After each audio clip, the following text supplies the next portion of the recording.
ரோட்டில் நிற்கிற ரோஹிணிக்கு எங்கிட்டு போகிறதுன்னு தெரியாமல் திக்கற்று போய் நிற்கிறாங்க. பொய் சொன்ன வாய்க்கு போஜனம் கிடைக்காதுன்னு சொல்லுவாங்க. ஃப்ராடு பண்ண இவங்களுக்கு வேறு வழியே இல்லை, திசையும் இல்லை. அப்படியே ஒரு மாதிரி ஆகுறாங்க. ஒரு கணம் உண்மையிலே பாவமாக தாங்க தெரியுது. பாவம்னு நினச்சிங்கன்னா கமெண்ட்ஸில் சொல்லுங்கள், கோவம்னு நினச்சாலும் கமெண்ட்ஸில் சொல்லுங்கள் ரோஹிணியை பற்றி. இப்போ ரோஹிணி என்ன பண்ணுறாங்க, நம்ம பார்வதி ஆண்டி வீட்டுக்கு போவோம், அவங்களுக்கு நமக்கு நல்ல பழக்கம் தானே. இப்போ விஜய் ஆண்டியும் இப்போ அவங்களுக்கு பழக்கம் இல்லை, அதனால் அங்கே போகுன்ட்டு கொஞ்சம் நல்லா மூஞ்சியெல்லாம் கழுவிட்டு தலையை வாரி விட்டுட்டு சண்டை இல்லாத மாதிரி போகுது ஆண்டி அப்படின்னு போக அப்படி பார்க்குறாங்க. என்ன ரோஹிணி அப்படிங்கல. ஆண்டி என்ன ஆண்டி இப்படிலாம் பேசுகிறீங்க?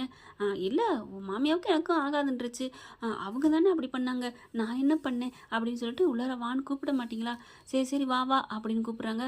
அப்பாடா அப்படின்னு சொல்லிட்டு போய் உட்காடுறாங்க. நல்ல வேலை இந்த ஆண்டிக்கு புருஷன் இல்லை, இல்லைன்னா அந்த புருஷங்காரங்க இவ வரக்கூடாது வெளியில் போ அப்படின்னு சொன்னோன்னே இவங்களும் மன்னிச்சுக்கடி அப்படின்னு என்னை அனுப்பியிருப்பாங்க. நல்ல வேலை அப்படின்னு நினைக்கிறாங்க ரோஹிணி. கணவன்மார்கள் பூரா இப்படித்தானா அப்படிங்கிற மாதிரி பார்க்குறாங்க. ஏன் நம்ம வீட்டுக்கே இவங்க புருஷனே மனோஜ் மட்டும் இன்னொருத்தி ஏற்றுக்குவானா என்ன? இப்போ என்ன பண்ணுறாங்க, அப்படியே உட்காந்துட்டு இருக்காங்க. டீ கொஞ்சம் தலை வலிக்குது, டீ தர முடியுமா அப்படின்னு கேட்க, இந்த கொண்டு வரேன் அப்படின்னு போய் டீ எடுத்துகிட்டு வர போகிறாங்க. பணம் இருந்து பகட்டு இருக்கணும், பணம் இருக்கணுங்க, இல்லைன்னா வாழ்க்கையில் உலகத்தில் யாருக்குமே மரியாதை இல்லை தான். இப்போ ரோஹிணி அப்படியே உட்காந்துருக்குறாங்க. அடுத்து டீயை கொண்டாந்து கொடுக்குறாங்க, குடிக்கிறாங்க. அப்பாடா நம்ம எப்படியாவது ஒரு வீடோ இல்லை ஏதாவது பார்த்துக்கிட்டு போயிடணும், அது வரைக்கும் இங்கே ஆண்டி வீட்டில் தான் இருக்கணும்னு மனசுக்குள்ளே கணக்கு போடுறாங்க. என்ன ரோஹிணி திடீர்னு இப்படி வந்திருக்க? ஒன்றும் இல்லை, கொஞ்சம் மனசு ஒரு மாதிரியா இருந்துச்சு, அதுதான் உங்கள் வீட்டுக்கு வந்துட்டேன் அப்படிங்கல. ஏன் விஜய் என்ன பண்ணா? அவங்க தான் தினைக்கு என்னை போட்டு படுத்தி எடுத்துகிட்டே இருக்காங்களே, காசு இல்லை, பணக்காரி இல்லை, ஏழைக்காரின்ட்டு. அவள் எப்போவுமே சின்ன பிள்ளையிலேருந்தே பணம்னு பணப்பேய் பிடிச்சவ தான். அவள் கூட எப்படித்தான் நானும் இவ்வளோ நாள் ஓட்டிகிட்டு வந்திருக்கேன், போயிட்டு போகுது ஃப்ரெண்ட் ஆகிட்டேன் அப்படின்னுட்டு. ஆனால் அவள் என்னையவே போட்டு பார்த்தவளாச்சே. அதான் ஆண்டி எனக்கும் கஷ்டமாக இருந்துச்சு, சாரி ஆண்டி அப்படிங்கிறாங்க. நீ என்ன பண்ணுவ அப்படிங்கிறாங்க. ஆண்டி கொஞ்சம் எனக்கு தலைவலிக்குது, கொஞ்சம் படுத்துக்கட்டுமா? படுத்துக்க அப்படிங்கிறாங்க. என்ன இவ ஒன்றுமே புரியலையே அப்படின்ட்டு யார்கிட்ட கேட்கலாம், வீட்டில் எதுவும் பிரச்சனையோ அப்படின்ட்டு மீனாவுக்கு அடிப்போமா அப்படின்னு மீனாவுக்கு அடிக்கிறாங்க. மீனாவுக்கு ஃபோன் அடித்தா அவங்க ரிங் அடிக்குது, ஃபோன் எடுக்கிறாங்க.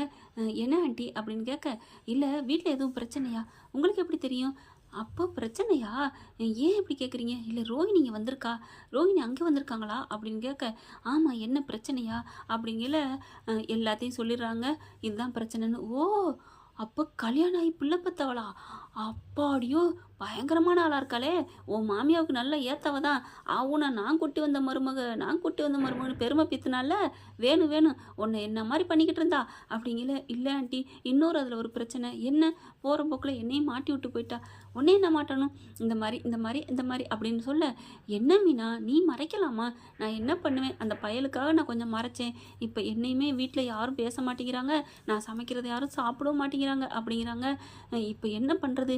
அவள் ஏதாவது பண்ணிக்குவாளா? பயமாக இருக்கே. உங்கள் முடிவு ஆண்டி, நான் இனிமேல் எதுவும் சொல்கிறதா இல்லை அப்படின்னு சொல்லிட்டு ஃபோனை வச்சிடுறாங்க. அதுலேயும் என்கிட்ட சொல்லிட்டேங்கிறத யார்ட்டையும் சொல்ல வேணாம், அப்புறம் இதையும் மறைச்சேன்னு சொல்லுவாங்க அப்படின்னு சொல்லிட்டு வைக்கிறாங்க. ரோஹிணி கொஞ்ச நேரம் தூங்கி எந்திரிக்கிறாங்க, பார்க்குறாங்க. இப்படி குறுக்குறுன்னு பார்க்குதா. என்ன ஆண்டி பார்க்குறீங்க? இல்லை ஏதோ பிரச்சனையோடு வந்திருக்க மாதிரி தெரியுது, உண்மையை சொல்ல மாட்டியா அப்படிங்கல. ஒன்றும் இல்லை ஆண்டி அப்படிங்கிறாங்க. சரி அவள் வாயிலேருந்து வரட்டும், என்ன பண்ணுறது, பொண்ணாக பிறந்துட்டோமே அப்படின்னு பார்வதி நல்ல மனசுக்கு கொஞ்சம் விட்டு பிடிக்கிறாங்க.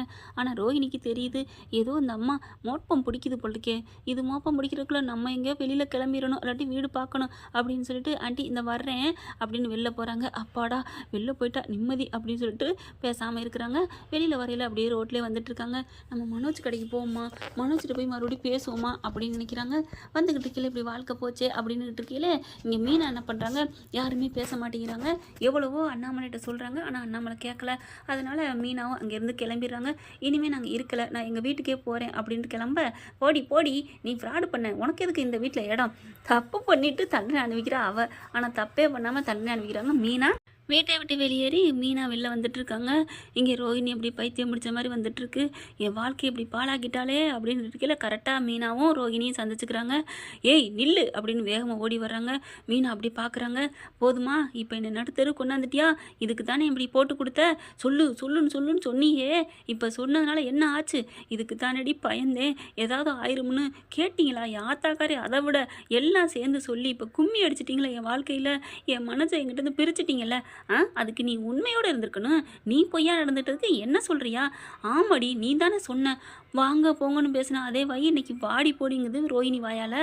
சொல்ல மாட்டேன் சொல்ல மாட்டேன்ட்டு கரெக்டாக புருஷன்ட்ட கோர்த்து விட்டுட்டியே அப்படின்னு இங்கே ரோஹிணி சொல்ல, நீ மட்டும் என்ன என்னைய போட்டு விட்டு தானே போயிருக்கிற, ஆனால் நீ தப்பு பண்ணவ நடுத்தரில் நிற்கிறேன்னு ஃபீல் பண்ணுற, நான் இப்போ நடுத்தரில் நிற்கிறேன்டி, நான் மட்டும் அந்த வீட்டில் இருக்கேன்னு நினைக்கிறியா அப்படின்னு சொல்லிட்டு நீ பாட்டுக்கு சொல்லிட்டு வந்துட்டேன். என் புருஷன்லேருந்து யாருமே என் கூட பேச மாட்டேங்கிறாங்க, வீட்டை விட்டு போன்னு சொல்லிட்டாங்க, நான் சமைச்ச சாப்பாடு யாரும் சாப்பிட மாட்டேங்கிறாங்கடி தெரியுமா, உன்னால் என் வாழ்க்கை போச்சு, அதனால தாண்டி நானும் சொன்னேன் சொல்ல போகிறேன்னு. போதுமா, உன் வாழ்க்கை உனக்கு முக்கியம்னா என் வாழ்க்கை எனக்கு முக்கியம் இல்லையா, இப்போ போச்சே, இப்போ நானும் நடுத்தில் நிற்கிறேன், இப்போ வேறு வழி இல்லாமல் நான் கிளம்பி வந்துட்டேன், அந்த வீட்டில் என்னால் இருக்க முடியலை, இப்போ என் ஆத்தா வீட்டுக்கு போகிற நிலைமைக்கு வந்துட்டேன், என்ன நினச்சிட்டு இருக்க அப்படின்னு சொல்ல, அப்போ நீ ஏன் உன் புருஷன்ட்ட சொன்ன அப்படின்னு கேட்க, நான் எப்படி சொன்னேன், நான் என் புருஷன்ட்ட சொல்கிறதா நான் எப்போ சொல்லியிருப்பேன், அவருக்கு எப்படி தெரிஞ்சோ அது என்ன கேட்குற அப்படின்னு சொல்ல, நான் விடமாட்டேன் மீனா, நான் சும்மா விடமாட்டேன், எனக்கு என் மனோஜ் கிடக்கிற வரைக்கும் நான் விடமாட்டேன் அப்படின்னு சபதம் எடுக்க, போடி நானே நிம்மதி இல்லாமல் இருந்துட்டு இருக்கேன் பேசுகிறா பெருசா அப்படின்னு சொல்லிட்டு மீனா கிளம்புறாங்க. அப்படியே ரோஹிணிக்கு ஒரு மாதிரி ஆகுது. அதுக்கப்புறம் நேராக ஷோரூமுக்கு போயிடுறாங்க. ஷோரூமில் பார்த்தீங்கன்னா இவர் மனோஜ் கணக்கு வழக்கு பார்த்துட்டு இருக்காரு. மனோஜ் அப்படின்னு போக, இங்கே எதுக்கடி வந்த, கிளம்புடி அப்படின்னு சொல்லிட்டு விரட்ட ஆரம்பிக்கிறாரு. இல்லை மனோஜ், என்ன மனோஜ் இப்படிலாம் பண்ணுற, நீலாம் ஒரு மனுஷியா, மறுபடியும் இங்கே வந்துட்டு இருக்க, போடி மரியாதையா, என் வாழ்க்கையை கெடுத்தவளே, என்ன மனோஜ் உனக்கு நான் நல்லது தானே பண்ணேன், என்னது நல்லது பண்ணியா, இவ்வளோ பெரிய கடையெல்லாம் வச்சு, என்னது இவ்வளோ பெரிய கடை வச்சது என் அப்பாவோட காசு, என் அண்ணன் தம்பிகளோட பங்கு, என் தம்பிங்களோட பங்கு, என்னடி நினச்சிட்டு இருக்கேன், என்னமோ உன் கை காசை கொடுத்து கடை வச்சு கொடுத்த மாதிரி பேசுகிறேன். இல்லை மனோஜ், அன்னைக்கு நான் உனக்கு வச்சு கொடுக்கணும்னு சொல்லலைன்னா இந்த காசு பூரா போயிருக்கும் தானே, எங்கேடி போகுது, எங்கள் அப்பாட கேட்டால் கொடுத்துருப்பாரு, அன்னைக்கே கொடுத்தவர் தான் 27 லட்சம், நான் தான் அதை தொலைச்சிட்டு வந்து நின்னேன், இப்போ கூட எனக்காக ஜாமீன் போட்டு கடன் அடைச்சிருக்காரு, அப்படிப்பட்டவர் எனக்கு கடை வச்சு கொடுக்க மாட்டாரா என்ன, உன் பேச்சை கேட்டதாண்டி தப்பு, கேட்காம நான் அவர்கிட்ட கொடுத்துட்டு நான் கேட்டிருந்தா கூட இப்போ நான் குற்ற உணவே இல்லாமல் கம்பீரமாக இருந்திருப்பேன். ஐயோ என் வாழ்க்கையில் வந்து என்னென்ன பண்ணிட்டான் என் வாழ்க்கையவே, போ மரியாதை அப்படின்னு தரன்னு பிடிச்சி இழுத்துட்டு வந்து வெளில விடுறாரு. இங்கே பார்த்தீங்கன்னா கிருஷி பையிலும் டூர் முடிஞ்சு வந்துடுறான் வீட்டுக்கு வந்ததுக்கப்புறம் பார்க்குறாங்களா ஆண்டி தாத்தா அப்படிங்கிற, இந்த குட்டிச்சாத்தனை ஏன்டா இங்கே வச்சுட்டு இருக்கீங்க, கொண்டே விட்டுட்டு வாங்கடா வாத்தாக்கிட்ட அப்படிங்கிறாங்க. என்ன தாத்தா என்ன முத்து அங்கிள் அப்படிங்கல, அப்பா அழகாக பொய் சொல்கிறானே அப்படின்ட்டு ஒரு மாதிரி ஆகிறாங்க. ஆனாலும் மனசுக்குள்ளே ஸ்ருதியும் ரவியும் பார்க்குறாங்க. ரவி வந்து, அப்பா இந்த பையன் என்னப்பா பண்ணுவான், என்னடா என்ன பண்ணுவாங்கிற, ஆத்தா சொல்லி கொடுத்தது அப்படியே சொல்லியிருக்கிறேன், அப்புறம் என்ன இவெல்லாம் பெரிய இவனை கொண்டே அவங்க ஆத்தா கிளவிக்கிட்ட கொண்டே விட்டுவாங்க அப்படிங்கல, சும்மா இரு விஜயா அப்படிங்கிறாங்க. ஏண்டா கிருஷி இங்கே வா அப்படிங்கிறாங்க. அப்படி சுற்றி முற்றி பார்க்க, என்ன தாத்தா அப்படிங்கிறாங்க. உனக்கு அப்பா அம்மா பேர் சொல்ல தெரியுமா, தெரியும், கல்யாணி, அப்பா பேர் தெரியவே தெரியாது, அப்போ உங்கள் கல்யாணி அம்மா உனக்கு அப்பா பேர் சொல்லவே இல்லையா, சொல்லலை அப்படிங்கிறாங்க. ஆனால் இப்போ வந்து மனோஜ்னு எங்கள் இதில் போட்டு கொடுத்துருக்காங்க கையெழுத்து அப்படின்னு சொல்ல, ஆமாம் எங்கே அவங்க ரோஹிணி ஆண்டியும் மனோஜ் அங்கிளும் அப்படின்னு சொல்ல, மனோஜ் வெளில வர்றாரு. அப்படியே பார்க்குறாங்களா, பார்த்தோன்னா அவனுக்கு வேகமாக வருது.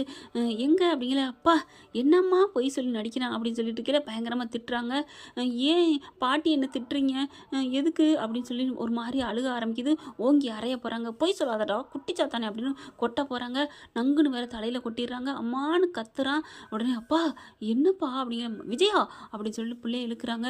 பாவம்ப்பா அந்த பையன் என்னப்பா பண்ணுவான், அம்மா சொல்கிறது தானப்பா சொல்ல முடியும் அப்படிங்கல, என்ன சொல்கிறாங்க, அம்மா சொல்கிறதான் சொல்ல முடியுமா அப்படிங்கல, டே கிருஷு எங்களுக்கு எல்லாம் தெரியும்டா, உங்கள் அம்மா இந்த ரோஹிணி தானே அப்படின்னு சொல்ல, அங்கிள் அப்படிங்கிறாங்க. இப்போவாது உண்மையை சொல்லு, எங்களுக்கு தெரியும் சொல்லு அப்படிங்கல. ஆமாம் அங்கிள், எங்கள் அம்மா ரோஹிணி ஆண்டி தான், அவங்க தான் சொல்ல சொன்னாங்க, உனக்கு அப்பா வேணும்னா இப்படி நீ பொய் சொல்லு, உனக்கு அப்பாவும் கிடச்சிருவாருன்னு, மற்றபடி அம்மா சொல்லத்தானே கேட்க முடியும், என்னை மன்னிச்சிருங்க அங்கிள் அப்படின்னு அழுகுறான். விடுறா அப்படின்னு சொல்லி அவங்களே சமாதானப்படுத்திக்கிறாங்க.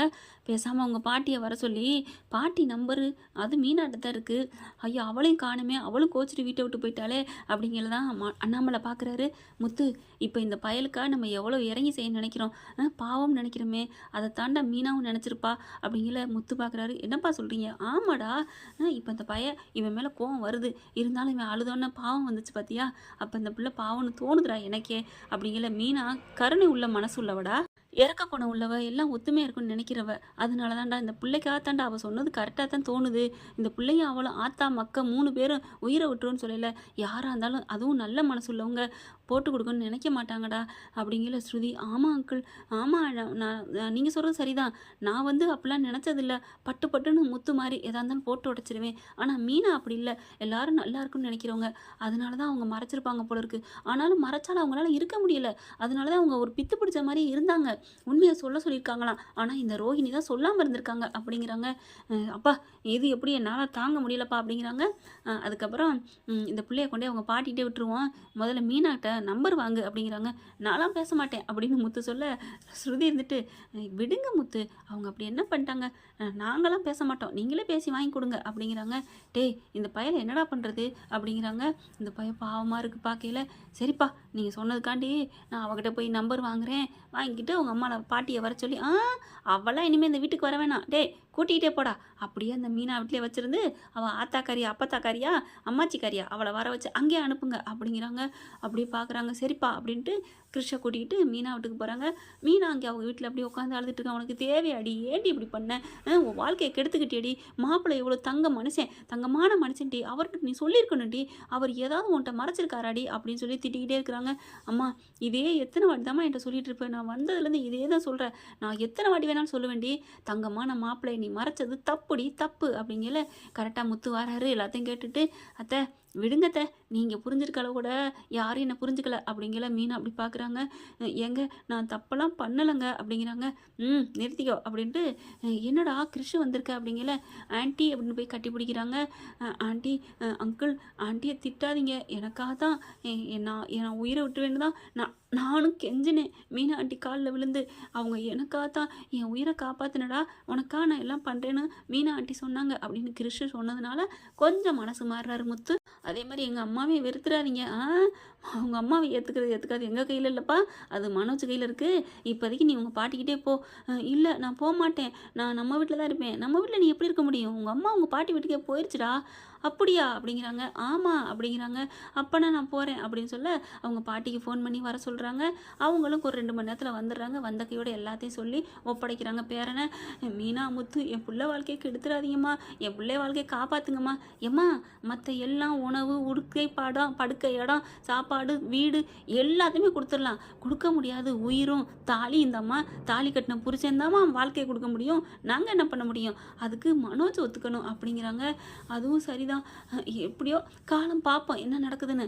அதுக்கு உங்கள் மக எந்த மாஸ்டர் பிளான் போடாமல் நல்லபடியாக இருக்கணும், சும்மா ஏதாவது குறுக்கு புத்தி ஏதாவது பண்ணுச்சுன்னா நடக்காது நல்லது அப்படிங்கிறாங்க. பார்த்துக்கலாம் மீனா, ரொம்ப தேங்க்ஸ் அப்படின்ட்டு கிளம்புறாங்க. ஆனால் அவங்க மக என்னை போகிற போக்கில் நல்லா வச்சு செஞ்சுட்டு போச்சு அப்படிங்கிறாங்க. அதுக்கப்புறம் பார்க்குறாரு முத்து மீனா அப்படியே பார்த்துக்கிட்டு இருக்காங்க. அத்தை நான் கிளம்புறேன் அப்படிங்கிற. தம்பி கிளம்புறீங்களா? ஆமாம் நான் கிளம்புறேன் அப்படிங்கிற. மீனா பார்க்குறாங்க. போங்க நான் என்ன பண்ண போகிறேன் அப்படின்னு இங்கிட்டு திரும்ப. சரி நீ தப்பு பண்ண நீயே திரும்புவியா, நானும் போகிறேன் அப்படின்னு இங்கிட்டு திரும்பிக்கிறாரு. 2 பேரும் இங்கிட்டு மாற்றி திரும்பிக்க மாப்பிள்ள என்ன 2 பேரும் போகிறேங்கிறாங்க, 2 பேரும் இங்கிட்டே ரூம் பக்கமே திரும்பி பார்க்குறீங்களே அப்படிங்கிற. ஓ இது வாசப்படி இல்லையா, சரி நான் வாசப்படி பக்கமே வெளில போகிறேன் அப்படின்ட்டு போகிறவர் மறுபடியும் ரூம்குள்ளே தான் போகிறாங்க. ஓகே ஃப்ரெண்ட் பார்க்கலாம், இப்படி போனால் நல்லா தான் இருக்கும். தேங்க்யூ. இந்த வீடியோ உங்களுக்கு பிடிச்சிருந்தா தயவு செய்து லைக் பண்ணுங்க. இன்னும் அப்டேட்ஸ்க்காக சேனலை சப்ஸ்கிரைப் பண்ண மறக்காதீங்க. நம்ம கிட்ட இருக்க எல்லா சேனல்ஸோட லேட்டஸ்ட் வீடியோ அப்டேட்ஸ்க்காக மேல ரைட் சைடுல காட்டுற லிங்கை கிளிக் பண்ணி வாட்ஸ்அப் குரூப்ல ஜாயின் பண்ணுங்க. உங்களிடம் விடைபெறுவது நான் உங்கள் மெஹர்.